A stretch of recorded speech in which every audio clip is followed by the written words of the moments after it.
One of the biggest challenges about exploring a city is when you need to use the restroom and you can't find one. Hey, it's Eric from wanderwitheric.com. I'm here in Portsmouth, New Hampshire.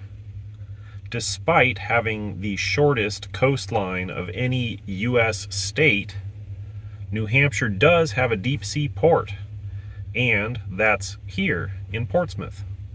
It's not Portsmouth, it's Portsmouth, commonly mispronounced by people from not around here. It's a nice, charming little town, small city, if you will. I've been here a number of times before, but it's probably been a couple of years since I've been out here. So I'm going to wander around a little bit and we'll see what we can find. It's a beautiful day, but it is just a wee bit chilly. So I think we're going to don the sweatshirt.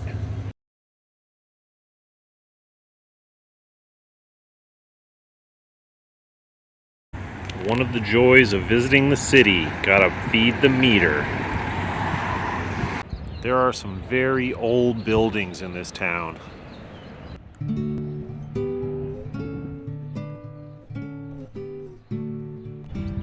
Indeed, this one is a museum. A historic house of some sort. It's closed for the season, so I can't go in, but maybe I'll look into it more later.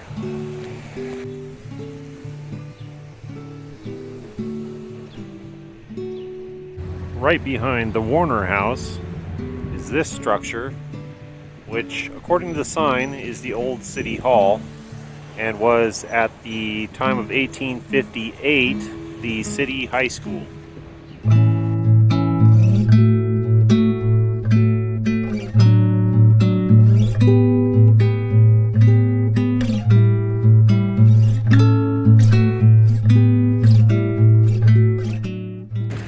One of the biggest challenges about exploring a city is when you need to use the restroom and you can't find one. So, I'm going to go eat at a restaurant where I can use their restroom, and then we'll continue exploring after that. This looks like a good place.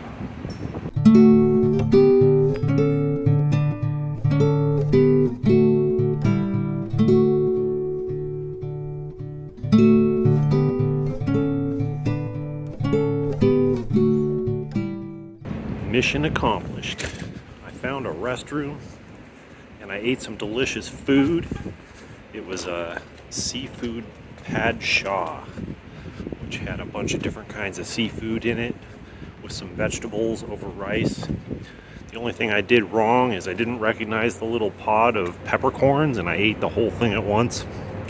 And my mouth was on fire for a while after that. But other than that, it was delicious and inexpensive. This is one of the finest church steeples in New England.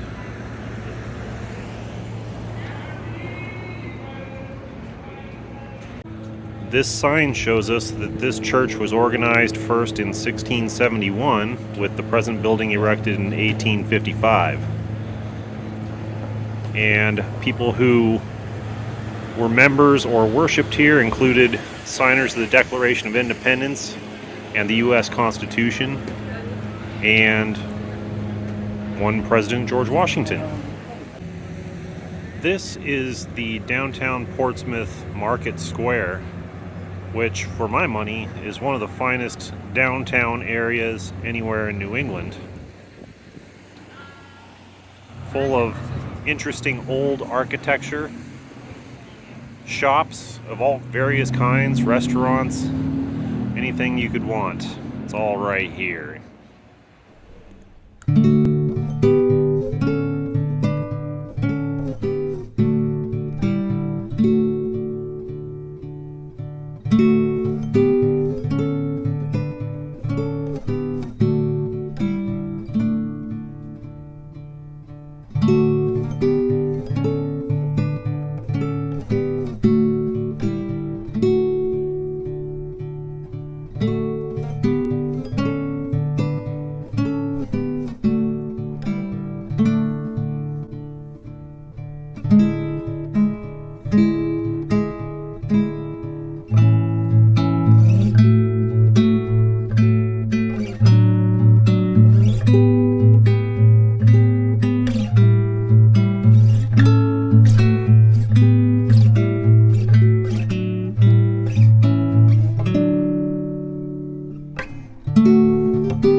Hampshire, Maine, New Hampshire, Maine.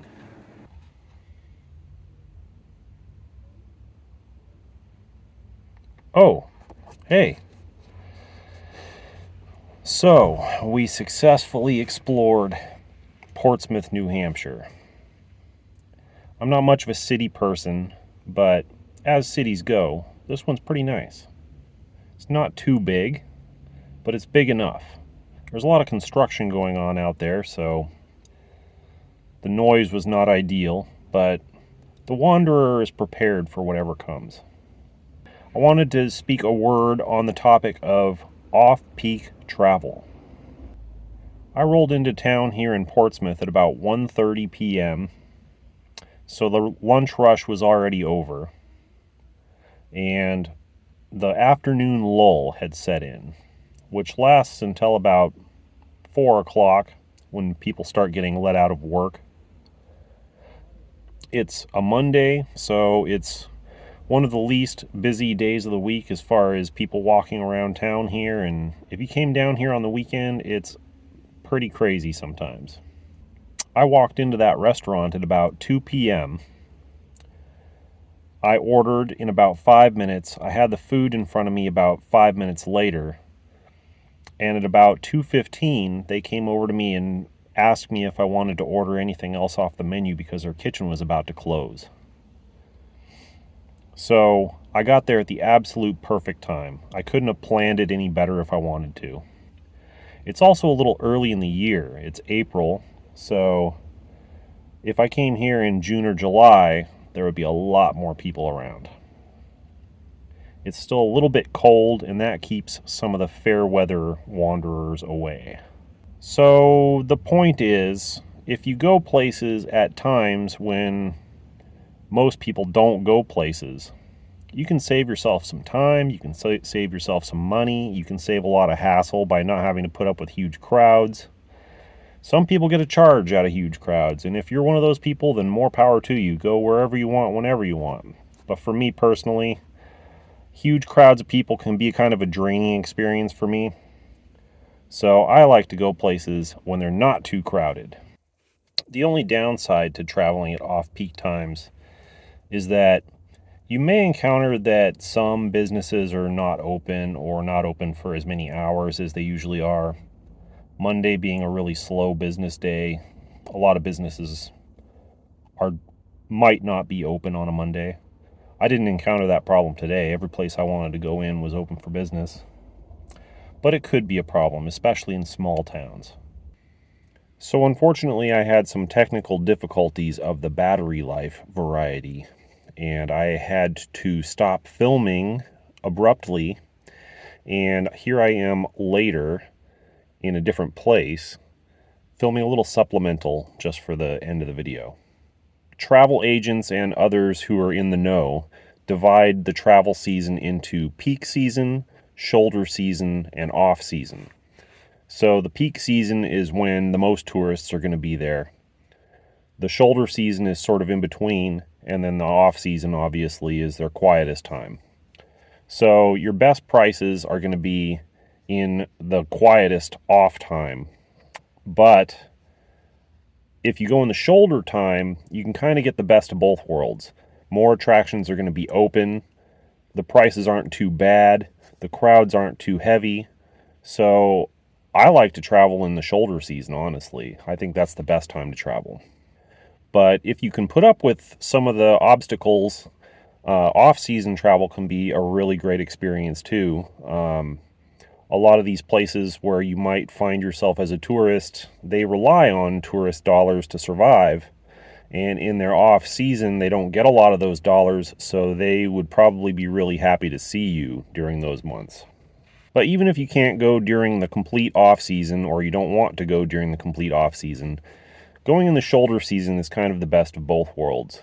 You have lighter crowds, most things are open, the prices aren't too bad, you're not going to get completely gouged as a tourist going in the shoulder seasons.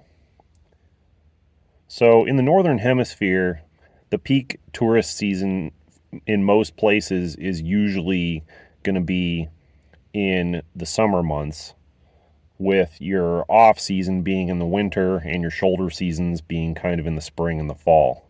So by going to Portsmouth in the spring, as I did, I kind of missed a little bit of the crowd that would have been there had I gone a couple months later. And who knows, maybe I will go a couple months later. Do you have any experiences traveling in the shoulder season or the off season instead of the peak season? And how did that work out for you? Let me know in the comments. Anyhow, that's about it for today. I just wanted to thank you again for taking time to wander with Eric today. I'll be back to take you on another adventure soon. Until then, keep wandering.